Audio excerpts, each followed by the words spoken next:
सोमनाथ के दर्शन करने के बाद हम पहुंच गए हैं द्वारिका। जब हम स्टेशन पे पहुंचे तो हमें थोड़ी सी भीड़ का सामना करना पड़ा, जैसा कि आप देख रहे हैं।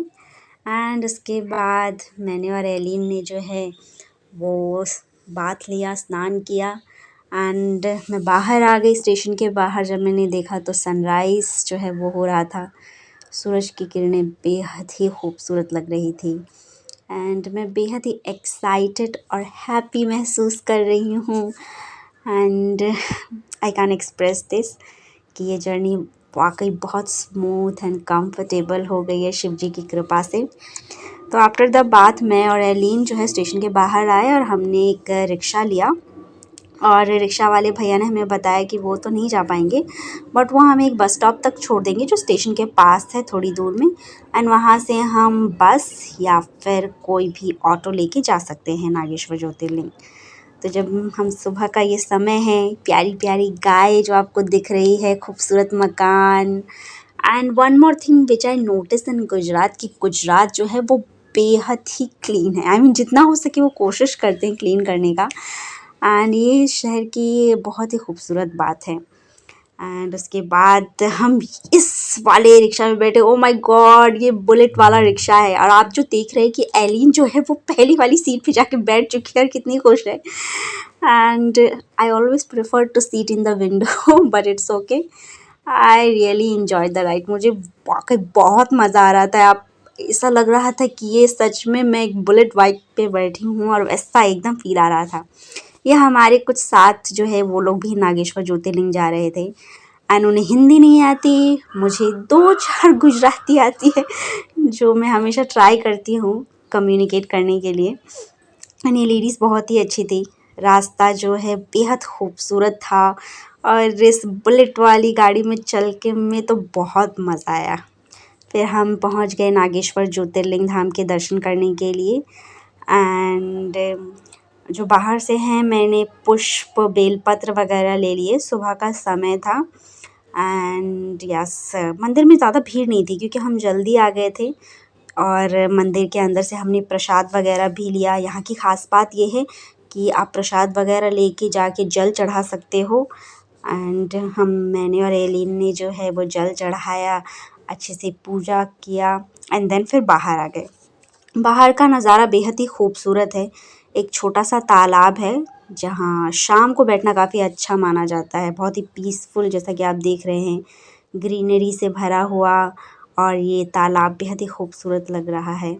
एंड ये बाहर की सजावट, ये बाहर की मंदिर। एंड जो आप ग्रिल देख रहे हैं ये बहुत ही भीड़ हो जाती है शिवरात्रि। आज संडे का दिन था तो खाली था थोड़ा सा, बट ये पूरा भीड़ रहता है।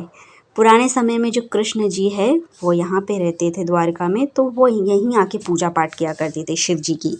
यहाँ के शिवलिंग का अभिषेक करते थे। फिर हम लोग बाहर आए। यहाँ पे गाय वगैरह है, अगर आपको उन्हें चारा देना है तो दे सकते हैं, लड्डू वगैरह खिला सकते हैं, गाय के लड्डू। एंड यहाँ पर एक शिव जी की बड़ी सी प्रतिमा है जो बहुत ही खूबसूरत स्टैचू है। हर हर महादेव, जय भोलेनाथ। बेहद ही खूबसूरत कलाकारी है। एंड उसके बाद हम इस रिक्शा पे बैठे। And yes, very good. आसपास जो है ये बाहर देख रहे हैं हम एक दूसरे मंदिर आए जिसे रुक्मणी मंदिर कहते हैं। यहाँ पे माता रुक्मणी ने तपस्या की थी। यहाँ एक तालाब है एंड वहाँ हमने पूजा की। गोपी तालाब इसे कहा जाता है। ये गैया जो आसपास रहते हैं। एंड यहाँ पे इन्हें चारा भी दे सकते हो। ये तालाब है। इस तालाब की मिट्टी को लोग ले जाने के लिए देते हैं। अगर आप पूजा कर रहे हैं तो पूजा में भी आपको दिया जाता है। एंड ये गाय माता, मेरे पास कुछ प्रसाद था जो मैंने इसे खाने दिया। बहुत ही क्यूट गाय थी। And yes, very very cute guy. आप लोगों को तो पता ही है कि मुझे गाय से कितना प्रेम है। एंड फ्यूचर में जब मेरा फार्म हाउस होगा तो मैं तरह तरह के गायों को पाला करूँगी एंड उनकी सेवा करूँगी। मेरे पास कुछ लड्डू थे तो मैंने इस गैया माता को खिलाया। एंड वो बहुत ही क्यूट लग रही थी, बहुत बहुत बहुत क्यूट लग रही थी। एंड उसके बाद हम लोग थोड़ा बाहर आ गए। बाहर में भी जो छोटे छोटे मंदिर है जो बनाए गए हैं, तो इन सब मंदिरों में आके हमने दर्शन किया। आसपास कुछ सामानें भी है जो अगर आप ख़रीदना चाहते हैं, और बहुत ही कम प्राइस पे, बिकॉज़ मैंने नोटिस किया है कि कपड़ों के दाम यहाँ पे जो है वो कम रेट है, बिकॉज़ यहाँ पे सूरत में होलसेल मार्केट है, तो इस वजह से शायद। एंड ये छोटे छोटे मंदिर है जहाँ आपको दर्शन करने होते हैं। आप अपने हिसाब से विधिवत पूजा करा सकते हैं या दान दे सकते हैं। एंड यहाँ पे पूजा करने के बाद जो आपको रुक्मणी सिंदूर दिया जाता है जो पूजा करने के लिए। ये कृष्ण और रुक्मणी देवी की जो प्रतिमा है बेहद ही खूबसूरत। और ये बाहर का नज़ारा। एंड फिर हम ये जो है इस तालाब के दूसरे साइड गए जहाँ हमने पूजा की, उसके अपोजिट साइड में। तो हमें यहाँ थोड़ी देर रेस्ट करने का बहुत मन कर रहा था, तो मैं और एलिन जो है यहाँ पे थोड़ी देर के लिए रेस्ट कर रहे थे, विश्राम कर रहे थे। एंड यस वेरी बहुत ही खूबसूरत तालाब है ये। इसके अंदर छोटी छोटी मछलियाँ हैं।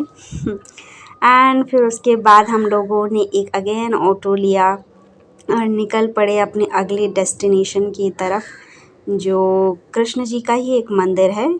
जो द्वारिका था वो समुद्र में डूब गया है, लेकिन थोड़ा सा एक जो पोर्शन है वो बचा हुआ है, तो वहाँ हम दर्शन करने के लिए निकल पड़े। हमने एक गाड़ी ली और हमारे साथ कई सारे जो लोग दूसरे प्रांतों से आए हुए थे। कुछ लोग बिहार से थे, कुछ लोग महाराष्ट्र थे, मुंबई से थे, अहमदाबाद से थे।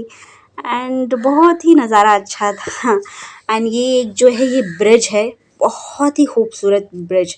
एंड इसका पानी जो है बिल्कुल नीला है और साफ़। एंड कई सारी नाव भी आपको देखने के लिए मिलेगी, बिकॉज़ यहाँ से इंपोर्ट एक्सपोर्ट का कारोबार भी किया जाता है। एंड वहाँ की हवा बेहद ही खूबसूरत थी। बहुत ही अच्छा अनुभव हमें हुआ। हमने थोड़ी देर इधर रेस्ट किया। कई सारे लोगों ने जो है वो अपनी पिक्चरें भी खींची।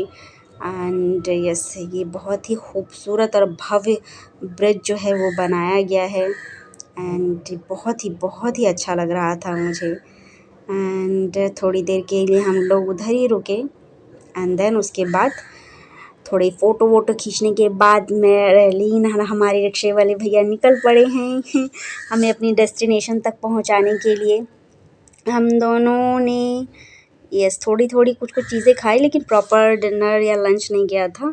एंड ना उसके बाद हम जो है अपने मंदिर की यात्रा करने के बाद अपने इस गेस्ट हाउस पे आ गए, जो बहुत ही मिनिमम प्राइस में है द्वारिका में। तो यहाँ हमने सोचा हम रात को यहीं स्टे करेंगे एंड सुबह द्वारिका मंदिर जाएंगे दर्शन करने के लिए। शाम हो चली है और